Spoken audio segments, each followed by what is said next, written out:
पति का ऐसा राज जो शायद वो जिंदगी भर नहीं जान पाती। सीमा और विपिन दोनों की ही यह दूसरी शादी थी। जहां सीमा अपनी गृहस्थी में बिल्कुल घुल मिल गई थी, वहीं विपिन अभी तक उससे बहुत कटा कटा रहता। सीमा को विपिन की यह बात बिल्कुल अच्छी नहीं लगती।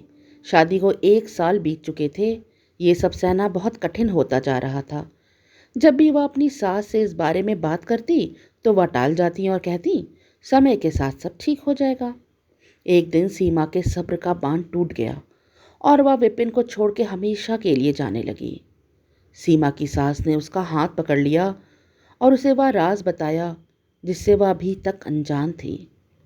सीमा तो यही जानती थी कि विपिन और उसकी पहली पत्नी प्रिया में मनमुटाव था, इसलिए दोनों ने आपसी सहमति से तलाक ले लिया था। बस सच्चाई कुछ और थी।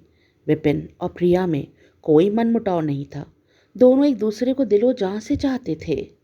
प्रिया जैसी सुंदर सुशील लड़की को पत्नी के रूप में पाके विपिन को सब कुछ मिल गया था। घर में भी सब प्रिया को बहुत पसंद करते थे, पर होने को कुछ और लिखा था और वह हो कर रहा। विपिन ऑफिस से देर से लौटा करता था। प्रिया पूरे दिन घर में बोर हो जाती थी, इसलिए उसने घर के पास में ही एक पेंटिंग क्लास ज्वाइन कर ली। वो वहाँ जाके ड्राइंग करना सीखने लगी थी। सब कुछ लगभग ठीक ठाक ही चल रहा था, लेकिन फिर एक दिन दोपहर के समय विपिन का एक दोस्त अचानक उसकी माँ से मिलने आया और प्रिया भाभी के बारे में पूछने लगा। उस समय प्रिया घर पे नहीं थी।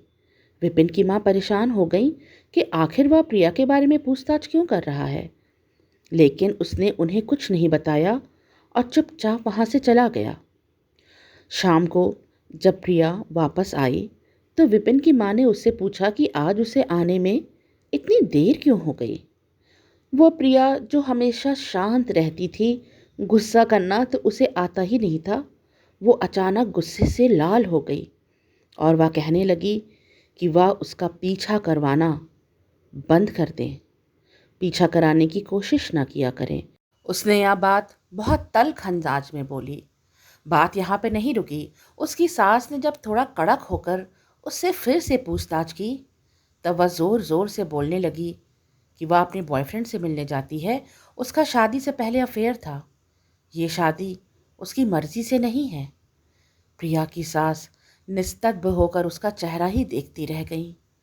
पहले तो उनको लगा कि जरूर प्रिया मजाक कर रही होगी, लेकिन उसके तेवर बता रहे थे कि वह सच बोल रही थी। प्रिया यहीं पर नहीं रुकी।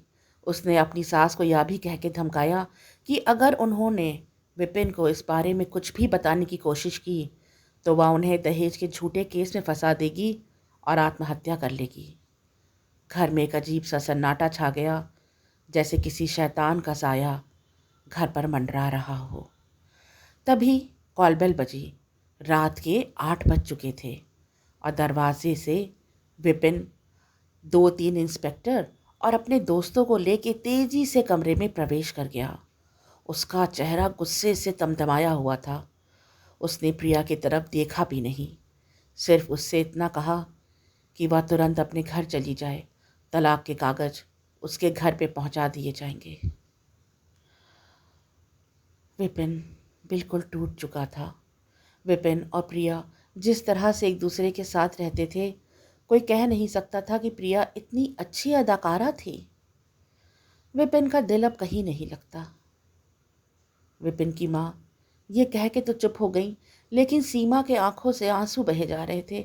उसने सपने में भी नहीं सोचा था कि उसके पति विपिन ने क्या कुछ जिंदगी में झेल रखा है। यह एक ओपन एंडेड स्टोरी है। इसका अंत आप लोगों को बताना है। क्या सीमा उस घर में रुक जाएगी या हमेशा के लिए विपिन को छोड़कर चली जाएगी? Thanks for watching. बाय।